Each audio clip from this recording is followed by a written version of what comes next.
Dear students, आज का हम लोगों का टॉपिक है किरचॉफ के नियम। ठीक है, तो किरचॉफ के नियम आवेश एवं ऊर्जा संरक्षण के नियमों पर आधारित हैं। ठीक है, तो जो किरचॉफ का पहला नियम है वो क्या है? संधि का नियम। इसे हम संधि का नियम या फिर जंक्शन लॉ या फिर किरचॉफ करंट लॉ। ठीक है, किरचॉफ करंट लॉ मतलब इसके 2-3 नाम हैं। जितने भी किरचॉफ के नियम हैं सभी के ही आपके 2-3 नाम आपको मिलेंगे। ठीक है, तो इसका एक नाम है केसीएल, किरचॉफ करंट लॉ या फिर जंक्शन लॉ। ठीक है, तो अब जो है तो इसमें जंक्शन लॉ क्या है? किसी विद्युत परिपथ में किसी भी संधि पर मिलने वाली समस्त धाराओं का बीजगणितीय योग शून्य होता है। ठीक है, मतलब किसी जंक्शन पर मिलने वाली समस्त धाराओं का बीजगणितीय योग शून्य होता है। ठीक है, या sigma I equal to 0। Sigma का मतलब सबका योग कितना हो गया? शून्य हो गया। अब जैसे कि मान लीजिए जंक्शन का मतलब वो पॉइंट होता है जहाँ पे कई सारी अन्य पॉइंट आगे मिलते हों। तो जैसे कि मान लो ये पॉइंट P जो है ये कोई जंक्शन है, तो यहाँ पे एक धारा I1 इधर आ रही है P1 की तरफ, और इधर दूसरी धारा I2 भी P1 की तरफ आ रही है, और एक धारा जो P से बाहर निकल रही है I3। ठीक है, तो जो जंक्शन की तरफ धाराएं आ रही हैं I1 I2, उनको हमने अगर पॉजिटिव ले लिया है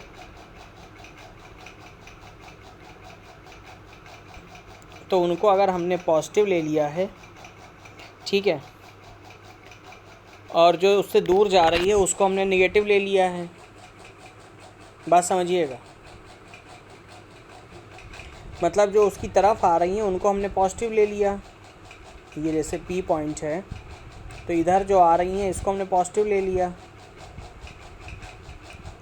और जो P से दूर जा रही हैं उसको हमने माइनस ले लिया। ठीक है, माइनस I3। ठीक है, या इसको प्लस I3 ले लिया। तो अब देखिए तो होगा क्या? इस संधि पर मिलने वाली समस्त धाराओं का योग शून्य होता है। तो जो इधर संधि की तरफ आने वाली धाराएं उनका योग ये बराबर होगा संधि से दूर जाने वाली धाराओं का योग। तो संधि की तरफ कितनी आ रही हैं? I1 प्लस I2, इनका योग ये बराबर होगा संधि से दूर जाने वाली, ये देखो I3 संधि से दूर जा रही है तो ये बराबर I3 के होगा। बात समझ में आ गई? तो ये इक्वेशन आपकी बन जाएगी। क्लियर? तो ये बहुत आसान सा लॉ है। इसमें देखिए चित्र बना हुआ है। तो जैसे पॉइंट O एक जंक्शन पॉइंट है, तो इसमें आप देखिए I1 O की तरफ आ रही है, I2 O की तरफ आ रही है। ठीक है, और जो I3 I4 I5 हैं ये संधि से दूर जा रही हैं। तो I1 plus I2 equal to हो जाएगा I3 plus I4 plus I5। ये देखिए पीछे देखिए इसमें, तो I1 plus I2 equal to I3 plus I4 plus I5। ठीक है, तो ये आपका हो गया किरचॉफ का संधि का नियम। ठीक है, और यह नियम आपके आवेश के संरक्षण को व्यक्त करता है। ठीक है, कई एग्ज़ाम में क्वेश्चन आता है कि पहला नियम किरचॉफ का क्या व्यक्त करता है? तो आवेश के संरक्षण को व्यक्त करता है। दूसरा नियम अथवा पाश का नियम। ठीक है, तो सेकंड लॉ और मेश लॉ और लूप रूल, इसको हम किरचॉफ का वोल्टेज लॉ भी कहते हैं, KVL, इसको KVL भी कहा जाता है। ठीक है, तो इसमें क्या है? किसी भी विद्युत परिपथ के प्रत्येक बंद पाश के विभिन्न खंडों में प्रवाहित धाराओं एवं संगत प्रतिरोधों के गुणनफलों का बीजगणितीय योग उस पाश में कार्य करने वाले समस्त विद्युत वाहक बलों के बीजगणितीय योग के बराबर होता है।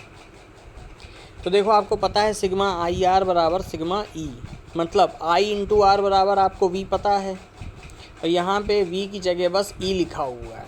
ठीक है, तो सिग्मा IR मतलब जितने परिपथ में, ये देखिए यहाँ पे देखिए अगर इस परिपथ को आप देखेंगे तो इसमें एक E1 लगा हुआ है सेल, एक E2 लगा हुआ है, और उधर I1 R1 में धारा I1 बह रही है, इसमें I2 में धारा R2 बह रही है, और R3 में I1 प्लस I2 बह रही है।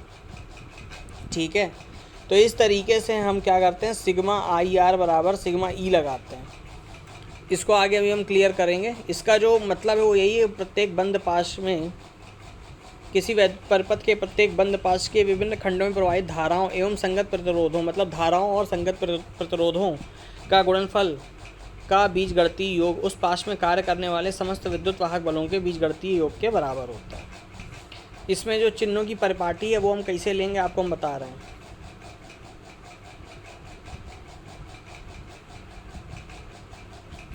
तो देखिएगा, सबसे पहले आपके सामने जो सर्किट बना होगा तो उसमें आपने E1 E2 मान लिया आपने, ठीक है। उसके बाद E1 की तरफ से एक आप धारा गुजार दीजिए I1, क्योंकि E1 का ये सिरा आपका पॉजिटिव है तो E1 से इधर की तरफ धारा निकलेगी I1, ठीक है। अब ये C पॉइंट एक जंक्शन पॉइंट है, ठीक है। और जो E2 है इससे भी एक धारा निकलेगी I2, क्योंकि C एक क्या है, सेल है, इससे भी एक धारा निकलेगी I2। तो C पॉइंट पर देखो, C पॉइंट पर C की तरफ I1 और I2 आ रहे हैं, ठीक है। तो C से जो धारा निकलेगी उसका मान क्या हो जाएगा, I1 + I2। ये किरचॉफ का पहला नियम है कि संधि की तरफ आने वाली धाराओं का योग संधि से दूर जाने वाली धाराओं के योग के बराबर होता है। तो I1 + I2 C की तरफ आ रहे हैं तो इससे जो धारा निकलेगी वो I1 + I2 निकलेगी। ये बात समझ में आ गई। तो यहाँ पे I1 + I2 हो गया। तो ये R3 से आपकी बहती हुई इधर D पॉइंट पे आई। अब D पे जब आएगी तो इस वाली CD ब्रांच पे जो धारा थी I2 थी, तो इस पे I2 चली जाएगी और D से B की तरफ आपकी I1 चली जाएगी, क्योंकि हमने AB ब्रांच में I1 धारा मानी थी। बात समझ में आ गई। ये तो आपका करंट का डिस्ट्रीब्यूशन हो गया, ठीक है। अब हम क्या करेंगे, इसको लूप 1 मानेंगे, इसको लूप 2 मानेंगे, ठीक है। अब हम क्या करेंगे, जिस दिशा में देखो धारा बह रही है उस तरफ हम पॉजिटिव, क्योंकि करंट क्या होती है, हायर से लोअर फ्लो करती है। तो देखो I1 जो है R1 में इधर से इधर जा रही है, तो मतलब इधर वाला हिस्सा पॉजिटिव और इधर वाला निगेटिव, ठीक है। ऐसे ही जो आपकी I2 है, I2 भी आपकी R2 में कैसे जाएगी, हायर टू लोअर, यानी R2 का ये हिस्सा पॉजिटिव और ये हिस्सा निगेटिव। R3 में I1 + I2 कैसे जाएगी, हायर टू लोअर, यानी कि R3 का ये हिस्सा पॉजिटिव है, ये हिस्सा निगेटिव है। अब हम क्या करेंगे, अब हम लूप बनाएंगे, लूप, ठीक है। तो लूप में हमेशा जो चीज़ लेते हैं, हम ये लेते हैं कि आप जो है जिस दिशा में सेल है तो सेल की तरफ से आप हमेशा लूप को मानिए, ठीक है। ये देखो सेल की तरफ से माना। इसमें भी जो लूप 1 में जो सेल की दिशा है उसी दिशा में आप लूप को मान लीजिए, और जो आपका लूप 2 है इसमें भी सेल E2 लगा हुआ है तो उसी की दिशा, उसी से धारा निकलते हुए उसी से ही मान लीजिए। बात समझ में आ गई। तो अब देखिए, अब हमको क्या करना है, हमको किरचॉफ का नियम लगाना है। किरचॉफ का नियम वही है, सिग्मा आई आर बराबर सिग्मा ई, ठीक है। तो अब हम लूप 1 को अब हम लेंगे, ठीक है, लूप 1। तो लूप 1 को देखिए, तो लूप 1 में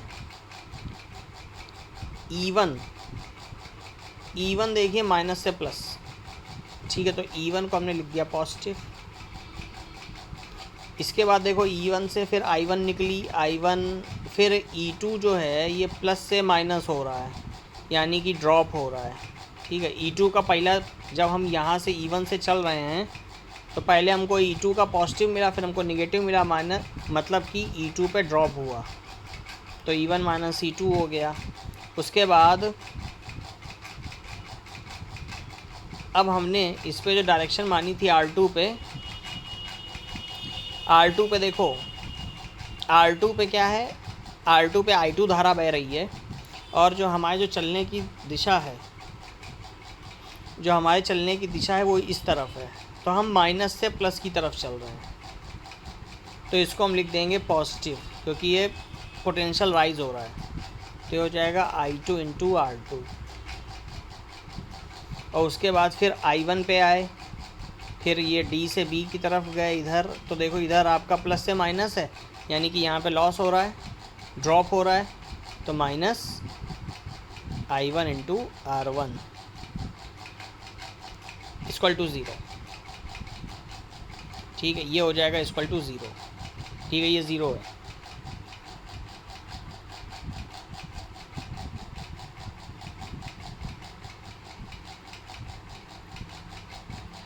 ठीक है,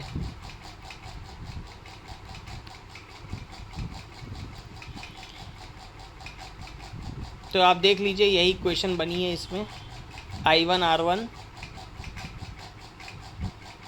R1 minus I2 R2 equal to E1 minus E2।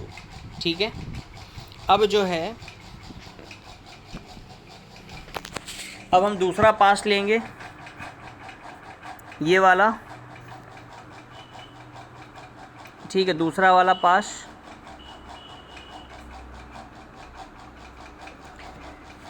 तो देखिए इसमें क्या है, इसमें आपका फिर से मैंने आपसे कहा था कि हमेशा सेल की साइड से चलेंगे। ठीक है, तो ये हमने पॉजिटिव लिया था, ये वाला सिरा निगेटिव लिया था, इसका ये सिरा पॉजिटिव था, ये सिरा निगेटिव था। तो E2 आपका पॉजिटिव है, तो E2 अब यहाँ से चलेंगे तो ये ड्रॉप हो रहा है, क्योंकि I1 I2 इधर ड्रॉप होगा, प्लस से माइनस हो रहा है तो ड्रॉप हो रहा है, तो minus R3 I1 plus I2। और उसके बाद फिर ऐसे चलेंगे तो यहाँ D पे आएंगे, तो I2 जो है, I2 R2 में क्या होगा, प्लस पहले फिर माइनस, यानी कि ड्रॉप, तो माइनस R2 इंटू I2। ठीक है, ये इक्वल टू हो गया 0। बात समझ में आ गई? तो आप जो है, ये आपकी इक्वेशन आ जाएगी। क्लियर? लूप 2 के लिए यही सेम इक्वेशन आई है। तो इस तरीके से, ये जो किरचॉफ का दूसरा नियम है, ये ऊर्जा संरक्षण के नियम पे आधारित है और इसे वोल्टता का नियम भी कहते हैं। ठीक है क्लास, तो आज के लिए इतना ही।